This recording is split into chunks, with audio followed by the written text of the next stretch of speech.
ક્યારે એવો વિચાર આવ્યો છે કે ભક્તિ એટલે ખરેખર શું? આમ તો આપણે બધા શબ્દ વાપરીએ છીએ, પણ એનો સાચો અર્થ શું છે? આજે આપણે નારદ ભક્તિ દર્શનના આધારે આ જ ગહન વિષયમાં થોડા ઊંડા ઉતરીશું અને એના જે અનન્ય સાર છે ને એને સમજવાનો પ્રયત્ન કરીશું. સારું, તો આ સમજવા માટે આપણે ક્યાંથી શરૂઆત કરીશું અને ક્યાં સુધી જઈશું? ચાલો આપણી આખી ચર્ચાના મુખ્ય મુદ્દાઓ પર એક નજર નાખી લઈએ. તો ચાલો શરૂઆત કરીએ એક એવી શોધથી જે કદાચ આપણે બધા જ કરીએ છીએ. એ છે અમરત્વની શોધ, અમૃતની શોધ. હવે સવાલ થાય કે ભક્તિને અને અમૃતને શું લેવા દેવા? પણ ભક્તિના સાચા સ્વરૂપને સમજવા માટે આ અમૃતની શોધથી જ શરૂઆત કરવી પડશે. પણ અહીં એક સવાલ થાય, શું બધા અમૃત એકસરખા હોય છે? નારદ ભક્તિ દર્શન આપણને એ જ સમજાવે છે. એ આપણને અમરત્વના જે સામાન્ય ખ્યાલો છે ને એનાથી પણ આગળ વિચારવા માટે મજબૂર કરે છે, અને એટલે જ એમાં અલગ અલગ પ્રકારના અમૃતની સરખામણી કરવામાં આવી છે.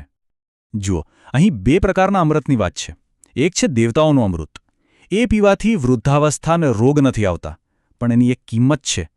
એ પુણ્યકર્મોને ખલાસ કરી દે છે, અને પુણ્ય પૂરું એટલે અમૃતનો પ્રભાવ પણ પૂરો.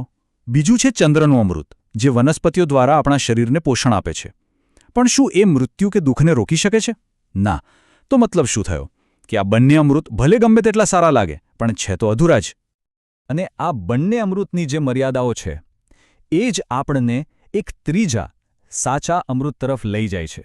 એક એવું અમૃત જે શાશ્વત છે, જે ક્યારેય ખલાસ નથી થતું. અને એ અમૃત બીજું કંઈ નહીં પણ ભક્તિનું પોતાનું સ્વરૂપ છે. સાચું અમરત્વ તો ત્યાં છુપાયેલું છે. ઓકે, તો આપણે ત્યાં સુધી તો પહોંચ્યા કે ભક્તિ જ સાચું અમૃત છે. પણ ભક્તિ છે શું? એને સમજવા માટે પહેલાં એ સમજવું પડશે કે ભક્તિ શું નથી. ઘણીવાર આપણી જે સામાન્ય માન્યતાઓ હોય છે, જે ગેરસમજુઓ હોય છે, ચાલો પહેલાં એને દૂર કરીએ. આ વાતને સમજવા માટે એક બહુ સરસ ઉદાહરણ છે. માની લો કે કોઈની પાસે સોનાની વીંટી છે કે બંગડી છે. એનું રૂપ શું છે? વીંટી કે બંગડી. પણ એનું સ્વરૂપ શું છે? એનું મૂળ તત્વ શું છે? સોનું, બરાબર? બસ એ જ રીતે આપણે જેને પ્રેમ કહીએ છીએ એ ભક્તિનું એક રૂપ હોઈ શકે, પણ એનું સાચું સ્વરૂપ, એનું જે મૂળ તત્વ છે એ તો કંઈક અલગ જ છે અને ખૂબ ઊંડું છે. તો ભક્તિ શું નથી? પહેલી વાત, એ પ્રકૃતિનો કોઈ ગુણ નથી, જેમ કે સત્વગુણ. કેમ? કારણ કે ભગવાન તો પ્રકૃતિથી પણ પર છે. એને પ્રકૃતિના કોઈ ગુણથી બાંધી ન શકાય. બીજી વાત, એ કોઈ માયા કે ભ્રમણા નથી. ભગવાન તો માયાથી પર છે. અને ત્રીજી અને સૌથી મહત્વની વાત, એ માત્ર આપણા પ્રયત્નોનું પરિણામ નથી. આપણે ગમે તેટલા પ્રયત્ન કરીએ, શું આપણે ભગવાનને આપણા વશમાં કરી શકીએ? ના, બિલકુલ નહીં. તો પછી ભક્તિ છે શું?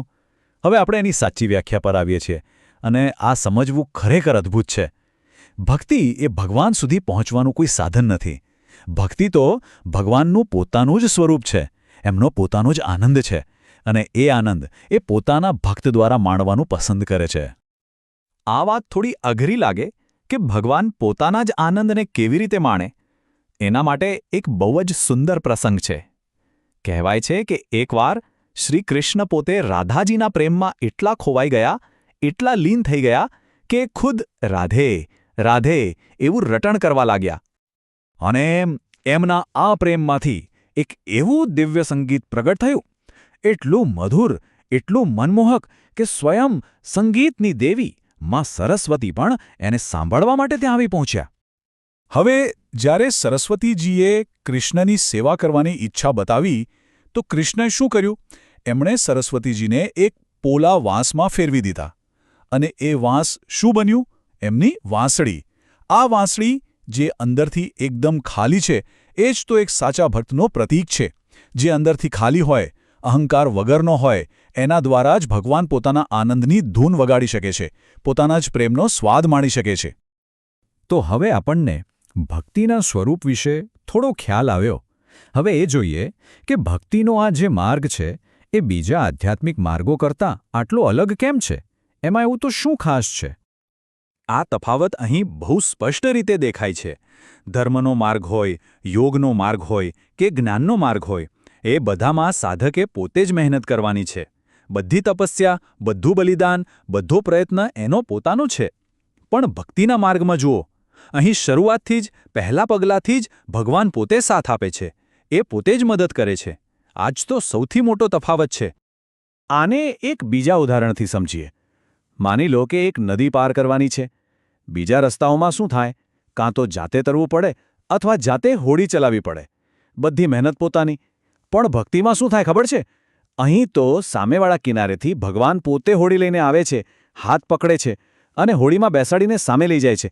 કેવી અદ્ભુત વાત છે! અને જ્યારે ભગવાન પોતે જ સાથ આપતા હોય ત્યારે એનો એક બીજો પણ ફાયદો થાય છે. ભક્તિના માર્ગની આ જ તો ખાસિયત છે. અહીં ફળ માટે, આનંદ માટે, યાત્રાના અંત સુધી રાહ નથી જોવી પડતી. અહીં તો પહેલા પગલાંથી જ મધુરતાનો અનુભવ શરૂ થઈ જાય છે. આ મધુરતા ક્યાંથી આવે છે? એ ભક્તિના અભ્યાસમાં જ છે. શ્રી રૂપ ગોસ્વામીજીએ કેટલું સુંદર કહ્યું છે, હું નથી જાણતો કે કૃષ્ણ આ 2 અક્ષરોએ કેટલું અમૃત ઉત્પન્ન કર્યું છે. વિચાર તો કરો, ફક્ત નામમાં જો આટલું અમૃત હોય, આટલો આનંદ હોય, તો પછી બીજું શું જોઈએ? પણ અહીં એક સવાલ થાય કે મને તો આવો કોઈ આનંદ નથી આવતો, તો એનું કારણ શું? શાસ્ત્રો કહે છે કે એ એવું છે જાણે કોઈને કમળો થયો હોય અને એને સાકર પણ કડવી લાગે. વાંક સાકરનો નથી, વાંક બીમારીનો છે. એ જ રીતે આપણા મનમાં જે દુનિયાવી ઈચ્છાઓની બીમારી છે ને, એના કારણે આપણને ભક્તિની મીઠાશ નથી સમજાતી. તો ઈલાજ શું? બસ એ જ સાકર ખાતા રહો. એટલે કે ભક્તિનો અભ્યાસ ચાલુ રાખો. ધીમે ધીમે એ બીમારી જાતે જ દૂર થઈ જશે અને આનંદનો અનુભવ થવા લાગશે. સારું, તો હવે આપણે આપણા અંતિમ મુદ્દા પર આવીએ છીએ, જે આ બધી ચર્ચાનો સાર છે. ભક્તિનો માર્ગ શરૂઆતથી જ મીઠો છે. ભગવાન સાથ આપે છે.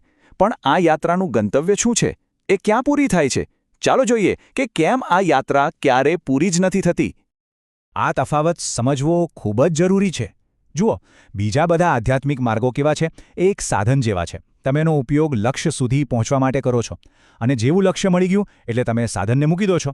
પણ ભક્તિના માર્ગમાં ભક્તિ કોઈ સાધન નથી. ભક્તિને ફળરૂપ કહી છે. એનો અર્થ શું?